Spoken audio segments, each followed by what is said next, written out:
At the end of lesson 6, I showed you some really cool geometrically perfect crop circles in the flower of life form. Most people didn't like that, or care. So instead, I offer you this. This intense drawing was done by Leonardo da Vinci, proving that he actually studied the flower of life form. In fact, over 200 drawings of his were found, all studying different angles and proportions, complete with descriptions of each one.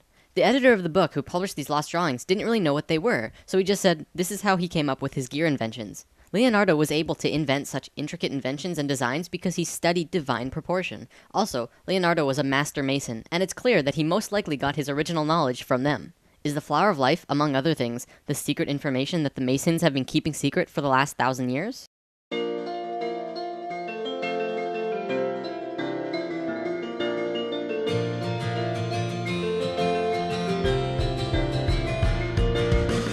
Today, I was going to look at spirals and sequences found all throughout the universe, which is pretty important, but at the last minute I decided to change it because I want to show you something else.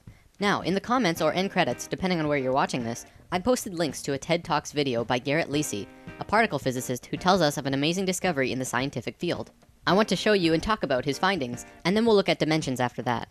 Okay, so Garrett has discovered that by examining coral, they found that each coral head has thousands of different polyps. These polyps are constantly budding and branching into genetically identical neighbors. Through performing heat experiments on these polyps, they were able to find that every single polyp is part of a whole, a single unit of being, but each one is experiencing its own reality individually.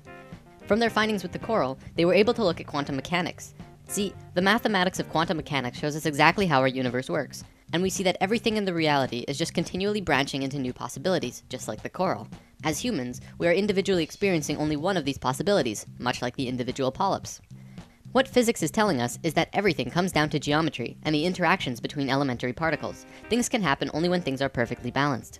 So Garrett starts showing us some subatomic particles and the things that make up electrons and protons and neutrons. We always consider these to be the smallest particle, but we never think about what's creating them. Garrett demonstrates to us how the particles that create point particles really work. He shows that when you plot them out in how they move, this is what they look like. At the tiniest scales of the universe in how it works is very beautiful. Now, look at this. This is one of the ways that these charges branch off from each other. As you can see, it flows in a hexagonal pattern, the same pattern that we found in the expanded flower of life. Then, if you rotate this pattern in 6-dimensional charge space, you see it forms yet another pattern. Many of you will recognize this as the shape of the Star of David, but its true name is the star tetrahedron, which maps perfectly over the fruit of life. This entire pattern created by the particles is mapped across over precise places on a 200-dimensional spherical shape scientists have called E8, of which also has a geometric shape. By rotating that shape as well, you can see how there are nearly infinite possibilities as to how these elementary particles interact with each other. The details of the reality begin to take form. Now, as this shape is rotating in 8 dimensions, you can see a myriad of different patterns here. Look at this one in particular. This looks a lot like Metatron's cube, doesn't it? At the heart of particle physics is pure, beautiful geometry. By now, you probably can begin to see where sacred geometry falls into this. Where do these shapes originate? Do they just come into being at random? Or does the first shape come from somewhere else? In lesson 6, we talked about the flower of life, the original, perfect geometric symmetry that created the universe. This shape, as we learned, is not only the root of all mathematical proportion, light, the platonic solids, but is also the source of every musical system in the universe, including systems both used and unknown to modern man. It is also the source of energy patterns and, well, everything. It all comes from the flower of life. I believe this is what is at the heart of what's forming every subatomic particle formation, and it probably goes at least a few levels deeper than what Garrett is showing us. Now we can start talking about dimensions. These wheels are some of the oldest symbols known. The only places that they've been found is on the ceilings of certain very old Egyptian tombs. They are always found in sets of 4 or 8, and nobody knows what they are. Even the most famous Egyptologists have no idea, but this is actually proof that the Egyptians not only understood the flower of life, but they lived it. Today, I'm going to show you what these wheels meant, and in future lessons, we will go over the details of this unraveling. There's a lot to cover before we get there though. For the record, the unraveling looks like this. Yeah, it's a doozy. So on the walls with these wheels are drawings of 7 people with animal heads. They're called neiters, and each of them has an orangish red oval above its head. This is called the egg of metamorphosis. The neiters are showing us a time when we go through a certain stage of resurrection, which is a rapid biological change into a different life form. Not the average type of resurrection, I know. As you can see here, they're changing directions 90 degrees, and in doing so, they're changing dimensions. See, the dimensional levels are separated by 90 degrees. Musical notes are separated by 90 degrees. The chakras are also 90 degrees. It's a number that continually appears. Probably at this point, we should get a common understanding of what dimensions are, like 3rd dimension, 4th dimension, 5th dimension. What are we talking about here? Most people think of dimension in terms of time and space, the X, Y, and Z axis, with time becoming the 4th dimension. This is not what we are talking about. What we're seeing as the various dimensional levels has more to do with music and harmonics than anything else. A piano has 8 white keys from C to C, which is the familiar octave, and in between there are 5 black keys. Together this creates what is called the chromatic scale, which is 13 notes, well actually 12, with the 13th being the first in the next octave. So from one C to the next is really 13 steps, not 8.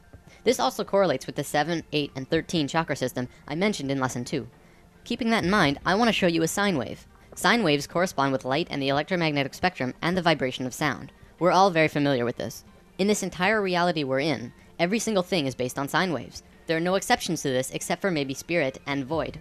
Quantum physics and quantum mechanics looks at everything in the reality of one of two ways. You can look at anything, like the computer you're watching this video on, to be made up of tiny particles like atoms. Or you can forget about that idea completely and look at it as a vibration, a waveform, such as electromagnetic fields or even sound. If you look at it as atoms, the laws can be seen to fit that model. But if you look at it as waveforms, the laws can be seen to fit that model. Both of these systems come out of the flower of life, one being the one we just looked at, fruit of life to Metatron's cube and beyond, and the other being this beautiful mess of a picture. Just looking at it hurts my head. Everything in this world is a waveform, or can be seen as sound. All things, your bodies, planets, absolutely everything, are a waveform. If you choose this particular way of looking at reality, and then superimpose that view over the reality of the harmonics of music, we can begin to talk about dimensions. The dimensional levels are nothing but different base rate wavelengths. The only difference between this dimension and any other is the length of its basic waveform. It's just like a radio set. Turn the dial, you pick up a wavelength. It's the same with dimensions. If you were to change the wavelength of your consciousness, and in doing so change all of your body patterns to a wavelength different from this universe, you would literally disappear out of this world and reappear in the one you were tuned in. It's been theorized that the base rate wavelength that we're currently living in is 7.23 centimeters. There's a few reasons for this. In a spiritual sense, the 7.23 wavelength is Om, the Hindu sound of the universe. Maybe that's why Oming is such a powerful tool in meditation. Not only that, but if you were to take 100 people and measure the distance between their eyes, the average length is 7.23. Same with the distance from the tip of our chins to the tip of our noses, and the distance across our palms and between our chakras. This 7.23 length is located throughout our bodies in various ways because we are immersed within this particular dimension. There's another reason as well. Bell Laboratories found this wavelength when they were setting up the microwave system around the United States. They found static in their system because they chose a wavelength just slightly longer than 7.23 for their system. In order to get rid of this static, they did something that we as a planet are still suffering from. They upped the power 50,000 times over what we would normally need, which created a very powerful field, so that the 7.23 wavelength would not interfere. It's for those reasons that I believe 7.23 is the wavelength of our dimension. As you go up in dimensional levels, the wavelength gets shorter and shorter, with higher and higher energy. As you go down in levels, the wavelength gets longer and longer, with lower and lower energy, more and more dense. Just as with a piano, there's a space between the notes, so that when you hit one note, there's a very definite place where the next note is. In this waveform universe we exist in, there's a very definite place where the next dimensional level exists. It's a specific wavelength relative to this one.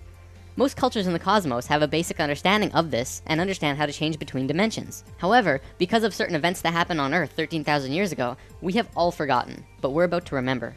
So if we show each note in the chromatic scale as a circle, we have 13 circles. Each circle represents a white or black key, and the shaded circle at the end would be the 13th note that begins the next octave. This circle here represents the third dimension. This is where we are, and this circle next to it would be the fourth. In lesson 3, we talked about channeling, and this is typically where channeled beings are. This is also where you explore when you are astral projecting or lucid dreaming. You'll notice now that the musical system goes upwards and downwards forever, octaves over octaves over octaves. Theoretically, this is how the universe goes too, an infinite spectrum of universes in both directions going upwards and downwards forever.